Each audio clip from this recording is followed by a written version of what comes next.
Ian Hutchinson, TT 2024. We're here in the Little Fish Cafe, beautiful little place. How are you? Okay. Yeah? Better than last year. Well, I mean, I wasn't going to get onto that straight away, but let's go, in fact, before we do that, let's go back even further. 2022, by your own admission. Shit.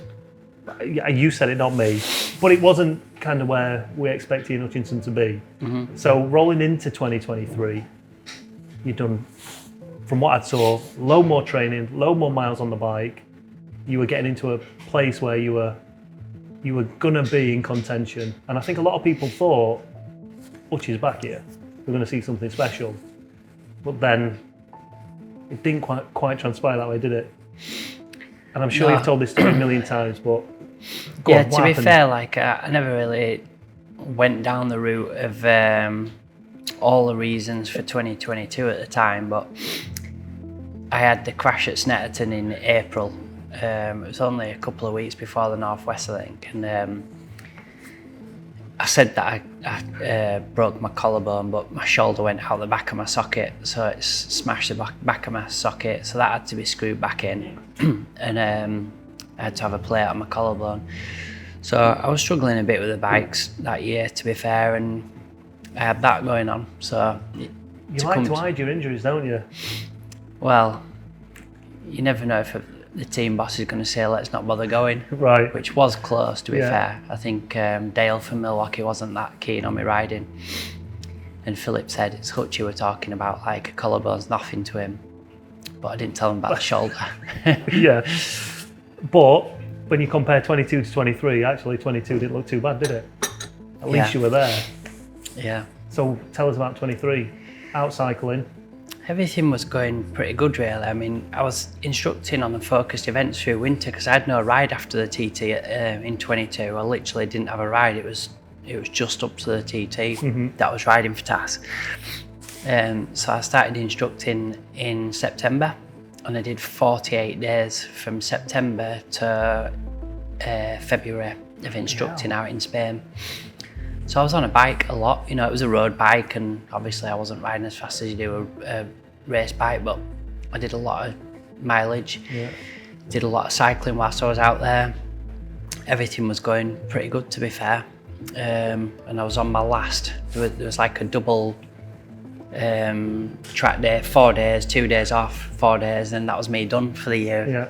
Straight back home and start getting ready for racing.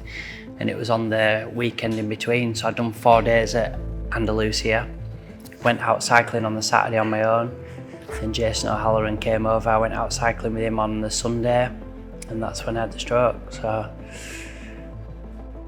what was it, do you know what it was that caused it, or was it the cycling, was it something that was going to happen regardless? We weren't like doing anything strenuous really, we just did, it was 50 miles, 26 miles each way on the coast. We had a coffee at this place, I can't remember what it was called, set off back, and we were just sort of side by side chatting away. Came to a roundabout, and that's where it happened. So yeah, it was just nothing due to like my heart rate being 200 or anything like that. Do you know what caused it? Like, is it previous injuries, everything that your body's been through that caused it? No, to be honest, I had to go just because you're old? It could be because I'm old, yeah. I had to go into theatre to get the clot removed, and I couldn't speak. I couldn't speak at all I lost my speech. So I remember being wheeled into the theatre and thinking, what the fuck's happened to me? I'm getting put to sleep. You had no idea? I had no idea. So yeah, I remember thinking, like, what on earth could happen to you that you're going to be put to sleep for, you know? But then when I came round, it still took a few days to get any sort of speech back. You can tell now I still stutter a little bit. But I said to them straight away that the op that you did to get the clot out was my 45th general anaesthetic. So I said, is it something to do with that, why I've had the stroke? And they said, no, nothing to do with that. So I stayed out there longer than I probably wanted to, because for some funny reason, Almeria is like a specialist hospital in strokes, and they have more stroke sort of victims there than anywhere in Spain. They don't know why. And that's probably a good place for it to happen, Yeah. right? Is the chapter closed on it now? Are you kind of like, you're done with that? Yeah, I mean, They've given you I'm the on all like clear, I had to go through a lot of things anyway, just for them to. Everything that I had done in Spain, I had done again with the specialist in Doncaster when I came back. So that took 6 months to have everything done again that I had done in 9 days.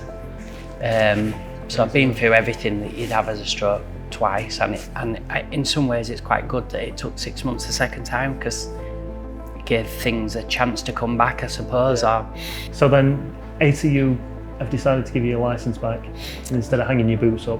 Yeah, I had to have, well, straight away obviously I thought I could still race at the TT last year, and then was told that I couldn't, and then I tried to do everything I could to still be able to do it. I did a track day in May with Jamie Whittam, and everything felt fine. I was riding, so I was like, well, I don't understand why I can't, but obviously now time's come on, it would have been a bit ridiculous to have sent somebody out 3 months after a stroke to race around the TT, but I wasn't happy at the time. Oh, I can believe that, 100%. But I think in some ways that's where riders need somebody to take it out of their hands sometimes, because you're always going to race no matter what's happening. Yeah, if they'd have given you your licence, you'd have been on that start line. Even if all the doctors went, we advise against it, you would have 100% been there. So what are you setting yourself any goals? Have you got any expectations of what you want to achieve this year with everything you've been through? Because you're still a winner, aren't you? You still want to win. It's I'm really bad for like thinking regardless of what happens that I'll still win. Like when my leg was hanging off and I made my own cast, I thought I'd still win, you know. But this time, it's been a long time. Like, I'm not just talking about a miss last year. I've got to go right back to 2017 since I actually rode competitive round here. And then I had the crash. I had a frame on my leg. Yeah. A lot of things were actually worse than my 2010 crash, not because my leg was going to get taken off, but there was more. They took my ankle out completely. My femur was shattered and they couldn't even repair it at Aintree, where I got airlifted to, or flown to. A lot went on, basically. Yeah. I don't want to go through break. it all. Yeah, it's like sick of talking about my leg. I think it was the end of April, my frame came off.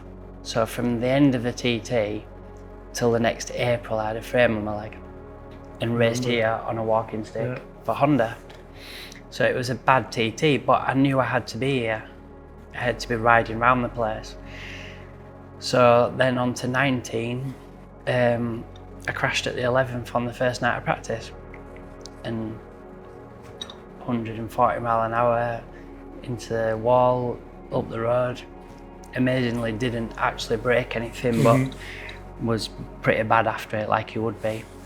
So I'd, well, if you look at the results from 2019, I think I only finished one race. I did the Superbike race, 600 broke down. Super stock race, I'd only done one lap in practice, so I said I don't want to go out on it because I couldn't. Yeah. And then the senior I pulled in after 2 laps because I couldn't move on the bike. So 18 and 19 were written off. Then we had COVID, 2021. Yeah. Then I did my shoulder and came back for 22. You've not had a proper go at it since 2017 then? No. So this is where I say my aims for this year, this is like, without even bringing in the stroke into it, it would be hard to win. Yeah. And then there's a stroke factor. So what I really want is just to know that I can ride, like I've totally got to take the positions out completely. I'm not interested about the positions because I'm not really going to get excited about where I finish position wise unless it's first. Yeah. So I just need to know that I can do a lap speed good enough to think I'll be able to win again next year. Right. I'll be able to come back to try and win next year, you know. Not to be the pessimist, but let's say we get to the end of 2024 and you don't hit that target, you're not where you wanted to be. What do you do? Do you go Finish. Well, yeah. It's pointless. It's pointless to carry on. Unless there's a really good reason for it, like if we've had a load of breakdowns or we've had... But if the bike's good, track conditions are good, and you can only go, that's down to me. Yeah, You won't think, right, I'll come back 25, I'll do it then, and then I can go for wins in 26. You just go, I've done. Until it's happened, it's hard to totally judge, because you can't know, you need to know all the reasons for it. Yeah. So if it gets to the end and I know that it's because I can't ride anymore, then I know that I can't ride anymore. I won't be just coming back to wave at the crowd. Will you be happy with that? Will you be, even if it ended today, and you just hung your levers up now, would you be happy with what you've achieved? Would you feel like it's still business? I'd be gutted, to be honest.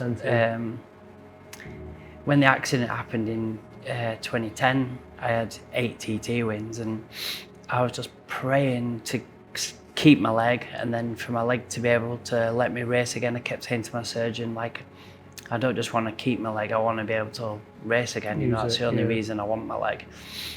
So then I couldn't shift with it. So then I had to go to right hand shift, which was the surgeon's idea. And I was like, you've got to be joking. Like, how am I supposed to be able to win with a right hand? Have you got any idea what it's like to race, you know? Anyway, we got round everything. And at the time, I was probably like, I just want to win one more TT. And then I went on to win another 8. Yeah. And then it's all happened again. So I should be going, yeah, I'm really grateful. I came back from everything that happened in 2010 and won another 8, doubled my tally. Yeah. What more could I ask for? More wins. But it took 4 years from that accident to get back to winning. Now it's taken nearly 8 years now, aren't we? 7 years. Like, how many years of TT have I had to miss? Yeah. Last question before we wrap it up and we eat some Queenies. Like, do you have any regrets? Do you have any, like, resentment? Resentment's probably a better word for everything that you've been through, to think of what you could have achieved. Injury-free from 2010. Yeah, I mean, I look at it a bit differently now. I've got a lot older from it, and at the time, the accident wasn't my fault at Silverstone, and it wasn't my fault on the mountain, but I just think if you're racing bikes, something's going to happen to you at some point. You're going to have injuries. It's happened to everybody. A lot of world champions have had to pack in because they've had injuries. A lot of people that would have been world champion have had to pack in. Same here. You know, Joey had his injuries that he had to miss TTs, and something's happening to you, and also a lot worse than an injury could happen to you, and that hasn't happened to me. So I can't really moan about it. But I don't feel like I got the most out of Ian Hutchinson, who started racing a bike when he was 20. Yeah. But then again, you look at the sheet and the wins. Started racing at 20, went on to win 16 TTs. That's not bad. No, it's nice. I've done what I've done. You might not want to take credit for it, but I think you've done all right. You've done all right for a lad that started at 20. Queenies? Not keen.